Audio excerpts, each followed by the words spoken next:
Hi, Paul Antonelli here. Just you now move.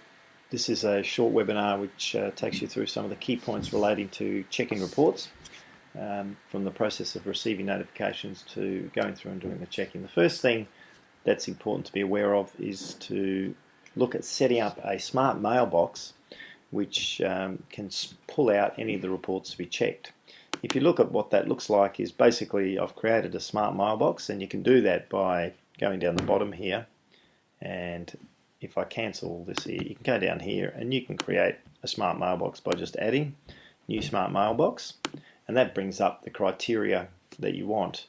The smart mailbox I've called is reports to check. It still goes in your normal inbox but also filters them out, and the criteria that I used is that anywhere in the message they've got contains report to check, and the subject contains a ResiCert license, because that comes from Backpack.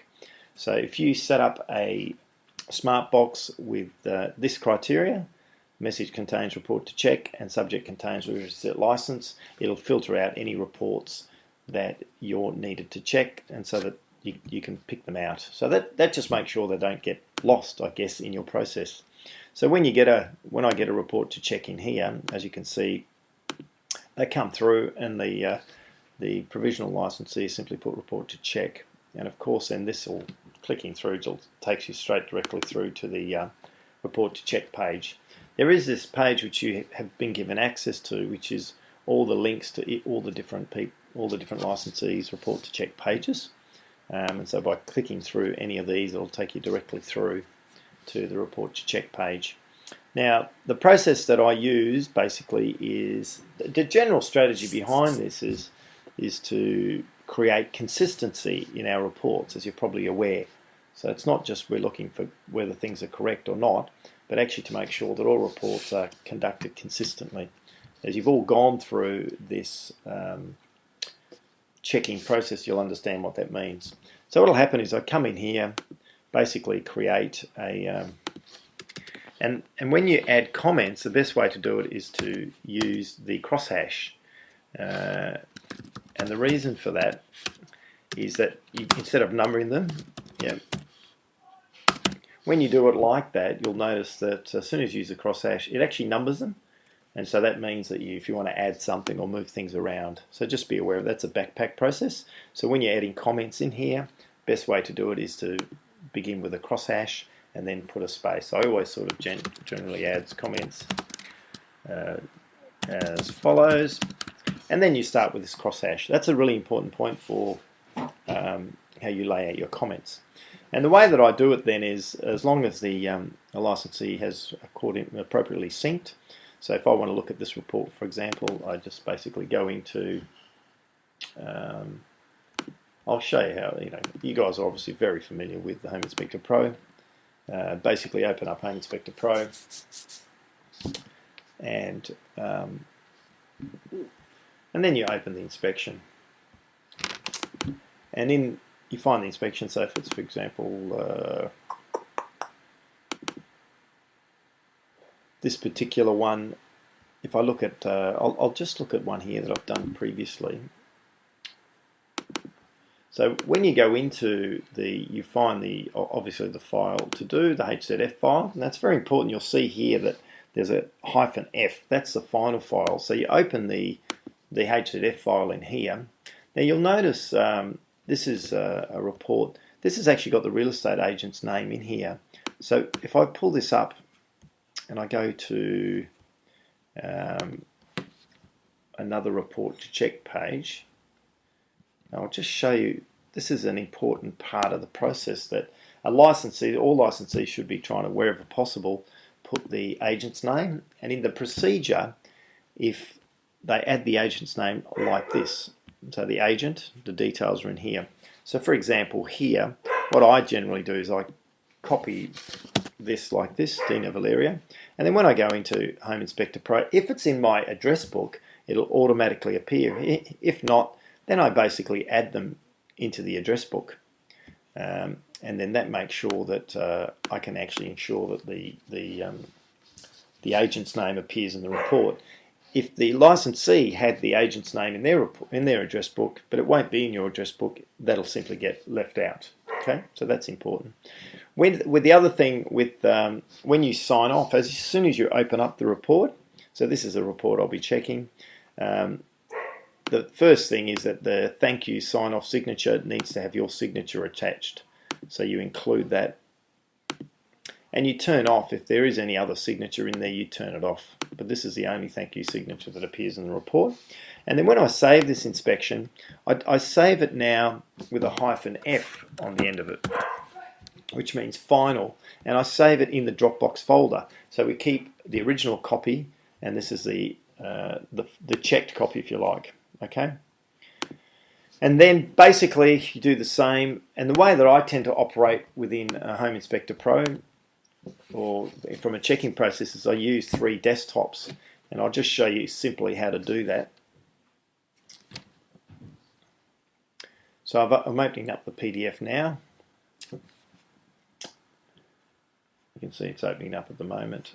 And so when this opens up, what I do is I use the different desktops, and I generally move the way I like to operate it is I like to have the PDF on one desktop, the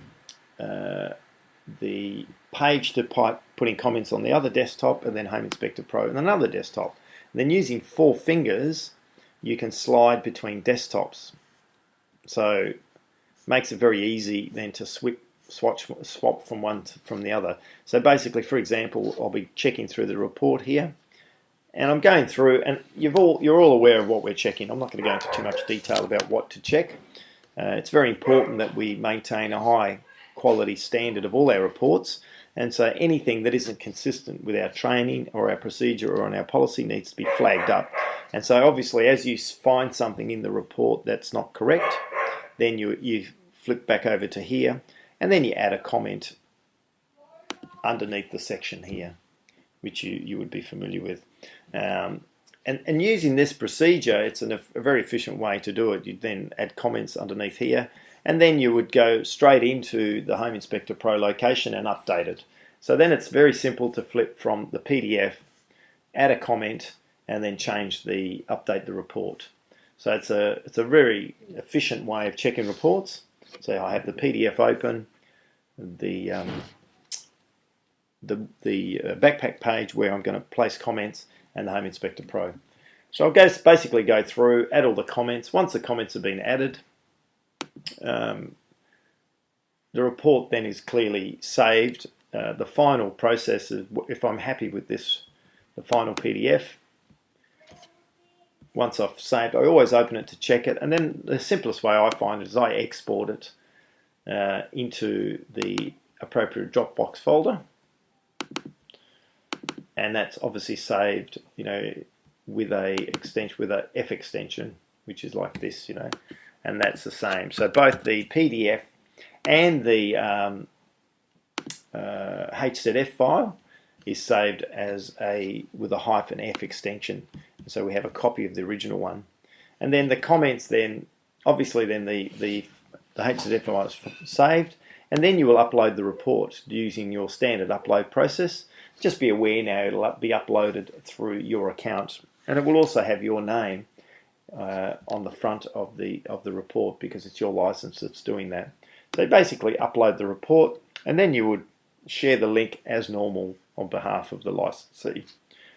The other key piece of data is your comments get added, and then you'll, to close off the report checking cycle, you just put a comment into here, which then lets the licensee know that the report's been checked. If just be aware of the careless error policy, and this is an important. I'll just open that policy up. If you want, this is to make sure that licensees don't become too dependent. So this policy has been distributed to all licensees, and the basic. I'll just make sure that everyone has access to it, which you should all do, and you can see that in here. And basically, the strategy with this is that you may want to, as soon as you get notified, you might want to have a quick scan through the PDF. And if there are more than, if you believe there's careless errors and there's repeated careless errors, then you can resubmit it back to the licensee to go through, correct it, and send it back. And so careless errors are just incorrect data on the front page, photos with no comment, photo in the wrong section, sections haven't been ticked, obvious typos. And so the handling of this process is you can submit it back to them and say, look, this report's not up to scratch, correct and resubmit the report. And it's up to you if you feel you want to do that.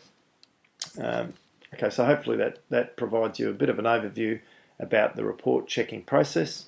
And remember, this is also not just, we're really trying to ensure that the reports that we provide are to the standard that we've really achieved within the business. And this is a mentoring role and also providing some support to licensees. So trust this makes sense. If you have any questions regarding the checking process or anything that you need more clarity on, please let us know. Thank you very much.